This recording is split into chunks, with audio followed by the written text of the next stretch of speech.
This is the Cubs Postcast, your instant game reaction for the Chicago Cubs. Part of the Locked On Podcast Network. Your team every day.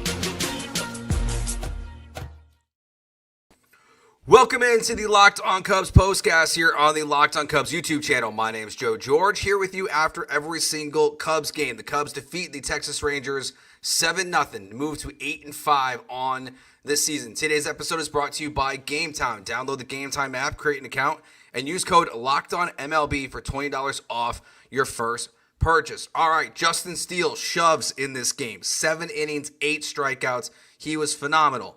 Over-under in this game when it closed, I think it closed at 4.5 because of the weather. It's like 33 degrees out there. They're freezing out there at Wrigley Field. It doesn't matter. The Cubs offense puts up 7 runs. You get a dominant performance from Justin Steele. Your offense is incredible.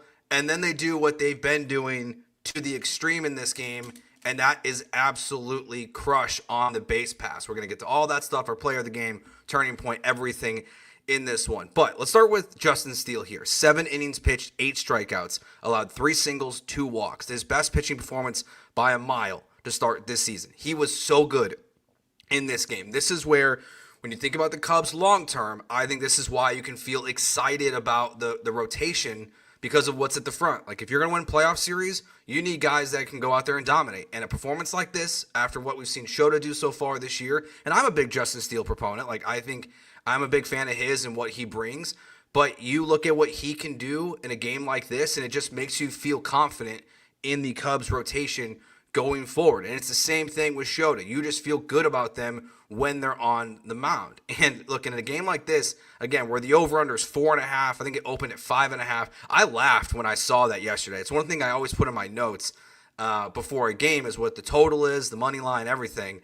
And seeing 5.5 was hilarious because this is a Major League Baseball game. And I know it's cold, but the Cubs offense has been raking this entire year. And the Texas Rangers, while they're used to the very warm weather, they're definitely not used to this. I mean, it does not get cold like that in Texas more than once or twice a year. Maybe a little bit more in Arlington than in Houston, but it's just, they still have a dominant offense too. Like, there's so much talent. Corey Seager struck out, 3 times in this game? That is a huge accomplishment for Justin Steele. So he went out there and he just absolutely shoved in this game. So phenomenal performance from Justin Steele, and there's no reason to wait because, as the chat says, it's easy. Locked On player of the game, it's Justin Steele. This is the Locked On Player of the Game. Again, his final line in this game, 7 innings pitched, 3 hits, all singles, no earned runs, 8 strikeouts, 2 walks. So, again, you look at the last 3 games the Cubs have played, the Saturday game versus the Padres, the Sunday game versus the Padres, and today versus the Rangers. I think it is clear what's worked for them. Why they're winning 2 of those 3 games is the walks. In one game, you walk 1 guy. Steele walks 2 guys in this game. And in the Sunday game, they walked 8. So keep the walks down, and it just makes life easier as a pitcher. Duh. We all know that. Like, you don't need to be a baseball genius to know that if you're not walking guys, it's going to make your life much easier. But Steele was very good in this game. And look, they have to deal with the elements just like the Cubs did. So that's where, don't let any naysayers say anything about Justin Steele's performance because the Rangers are dealing with the cold. But you have to look at what the Cubs did because they dominated. Nathan Eovaldi is a good pitcher. Like, he's not an elite pitcher, but he's good too. And the Cubs just absolutely went to work in this game. We're going to go a little out of order here. We're going to go back to the offense here in a second. But what we're seeing from the Cubs on the base paths is really interesting to me with how aggressive they're being. 5 steals in this game. They are all over the place, man. They are just aggressive. It doesn't matter who's out there, whether it's Tucker, we're seeing Suzuki, obviously Pete Crow-Armstrong's incredible on the base pass. We saw Birdie tonight get a steal 2nd and 3rd. He's moving all over the base pass. If they see an advantage, they clearly have something that they know with certain pitchers, and the timing is right. Like, they just have it figured out so far in the season. So I think that's something we're not going to see change, and I love it. I do love the home run ball. It's fun. Thought Kyle Tucker had another one in this game. All that stuff is great, but I'm even though I grew up like in the late 90s, basically. I was born in 92, so like I fell in love with baseball because of Sammy Sosa. So I love the home run ball, but I love small ball. I love moving guys from base to base, walk, steal, getting guys over, and that's what the Cubs are doing in this game again. So 5 steals on the night. I don't have the exact number, but they were, I think it was when they had their 3rd steal of the game. They were 17 of 18, so I think they're like 19 of 20 or 20 of 21 as a team. So they've only been caught stealing once too, and that's important, is that they're not just running, they're efficient while they're doing it. That's not something that we see from a lot of teams. We see teams be reckless. Chat says 21 to 22. Thank you. Math is hard for me sometimes. Appreciate the help from the chat from RCFN. But it's one of those where if they're efficient like this, then they can run all they want. And it just puts the pressure up an extra dial on the pitchers that you're facing, on the catchers that you're facing. And it just adds an element that makes the Cubs a little bit different than a lot of the teams that, the Rangers or anyone will face throughout the year. So it's just, especially when you're out of your division, it's just an extra element that will help you a ton. And I think this is, credit to the coaching staff again, of just, they know when to be aggressive. They know who to be aggressive against, but they're also just being aggressive in general. They're stealing on everybody. It doesn't matter if you're quick to the plate or not. At some point in the game, the Chicago Cubs are going to take off for second base, or as we saw with Birdie today, take off for third. Stealing third might be one of the most electric baseball plays that's out there. Yes, there's like the inside the park home run is probably number 1. Stealing home is obviously number 2, if not number 1. But stealing third, like, it just doesn't happen very often. So love seeing that. But yeah, as the chat is saying here, yes, the Cubs are fun again. And you know what? We needed this one after yesterday's game. Sundays was not fun. So nice to see the Cubs get out there with a 7-0 lead and hold on to it in this game. Have no question about it, with Justin Steele and Colin Ray doing all of the work in this game. All right, when we get back, we'll talk more about the offense, what we saw. We haven't really hit on it through this game. We'll get to our turning point of today's game and what you'll be talking about after this one. All coming up next here on the Locked On Cubs postcast on the Locked On Cubs YouTube channel. Today's show brought to you by Just Ingredients. When it comes time to fueling your body, quality matters. That's why Just Ingredients is changing the game with clean, high-quality products designed to support better health and peak performance. Just Ingredients offers an NSF-certified line of protein powder, electrolytes, pre-workout, and creatine, all rigorously tested to ensure that they're free from substances banned by major athletic organizations.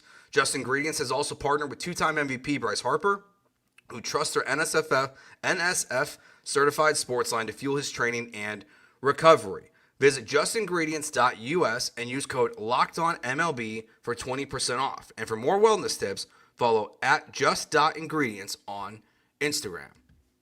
Today's show also brought to you by Gametime, the official ticketing partner of Locked On Sports. There's nothing better than catching an MLB game live, the crack of the bat, the roar of the crowd, and the smell of the ballpark food. And if you're looking to go to last minute games, Gametime makes getting tickets even easier.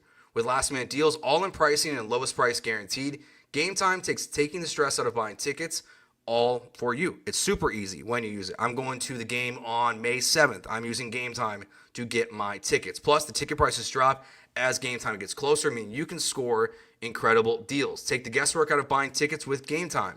Download the Gametime app, create an account, and use code LOCKEDONMLB for $20 off your first purchase. Terms apply. Again, create an account and redeem code LOCKEDONMLB for $20 off. Download Gametime today. Last minute tickets, lowest price guarantee. All right, so in this game, we see the Cubs, again, early in this game, get to work. Michael Busch gets the double. Dansby Swanson hits the sac bunt, moves him over, and then Miguel Amaya hits the sacrifice fly. That makes it 1-0 Cubs. And before we get any further into that, we're going to get to our turning point of tonight's game, because that's going to lead into what happened in the next inning. Time to reveal where the game was won or lost. It's the turning point. So, in a game that's 7-0, there's a bunch of different moments you can point to. That's the turning point of tonight's game, but we're going to go to the bottom of the third. So John Birdie gets the hit. He steals second base. That put the Cubs at 17 of 18 on the year. Then he steals third. That makes the Cubs 18 of 19 on the year as a team. for stealing bases, and then Ian Happ hits the grounder to Berger at first base, and Birdie beats it home, and it's 2-0 Cubs. In a game where it is freezing cold, and your run total is expected to be very low on both sides, and no one's expected to have an explosive offense in 33-degree weather, Birdie getting there from first to home with just his speed is a huge moment in this game. So that, to me, is where it's the turning point of tonight's game. Also was a clear hint, too. They were going to be able to run all over them in this one. In the bottom of the fifth, Suzuki gets a walk. He gets the Cubs' fourth stolen base of the game at that point, and then Michael Busch hits the triple to put the Cubs up 3-0, and then they poured on in the bottom of the sixth. Miguel Amaya single, Crow-Armstrong finds a hole on the right side. You get runners on second and third. Ian Happ, 2 RBI single, puts the Cubs up 5-0. Ian Happ gets a steal again. Kyle Tucker, RBI double, puts the Cubs up 6-0, and then Suzuki, RBI single, puts the Cubs up 7-0.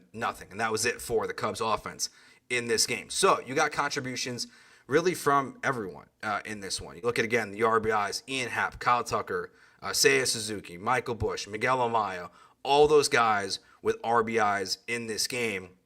And the only player without a hit, let's see, there was Workman did not get a hit, but he did get a walk. Birdie, he got on base once, obviously there. Swanson did not have a hit in this game, but everyone else contributed in this game in terms of getting hits and just moving guys from first to second to third to home. So really a perfect day for offense. And again, in the cold, that's all you kind of can ask for in this, because you got to find a way to score guys, and you're not going to be hitting the ball out of Wrigley Field all the time. Like, we know what it's like in the cold weather. And again, I thought that Kyle Tucker home run was definitely, or I thought it was a home run. The one that was to deep, was it to Adolis Garcia in right field? I thought that thing was for sure about to go out of the ballpark. I like this comment from Tim. He says, when does the schedule get hard? Easy, easy, easy. The schedule is hard. You're playing good teams. This is just, maybe the Cubs are a good team. I think I want to take maybe out of that. The Cubs are a good team this year. Are they going to be the best team in baseball? We'll see. Are they going to be a good team? Absolutely. And that's what's good, I think, too, about this early part of this, the schedule. I love that the Cubs are going to get tested early, that you're playing the Padres and the Rangers and the Dodgers, and you'll play the Diamondbacks again all in this month. And yes, as they pointed out on the broadcast there at the very end, you lucked out a little bit. You know, you didn't get Cease versus the Padres. You're not going to get DeGrom versus the Rangers, even though, to me, he's like a mythical creature at this point. I don't really believe he's a real pitcher because he just gets hurt so often, unfortunately, because he is sick when he's out there. But you are missing some of the better pitchers from these teams, but it's, again, it's you're just competitive and putting together collectively good games in these victories. Now, the losses seem to be a little extra dramatic for the Cubs early on. Doesn't really feel like there's there's going to be games throughout the season, of course, where we do these shows and it's just not fun because they might get smoked in the game.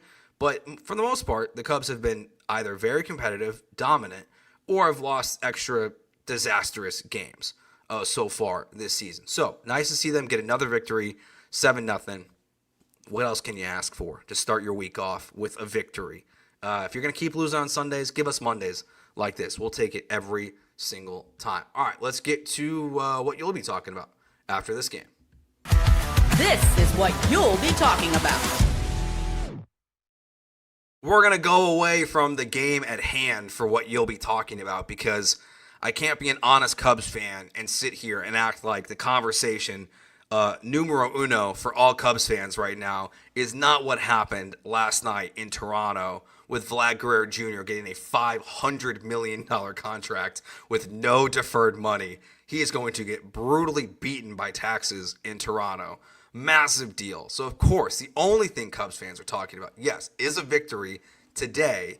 But what you'll be talking about, it's Kyle Tucker's contract on a day like today. We're not going to ignore it. I know these are game recaps, but it is the topic of conversation number one for all Cubs fans right now, because to see Vlad Jr. get that contract and to see what Kyle Tucker has done, player of the week, has been on base 12 straight games. He has been everything as advertised and more. Did really think he had a great catch as well in this one.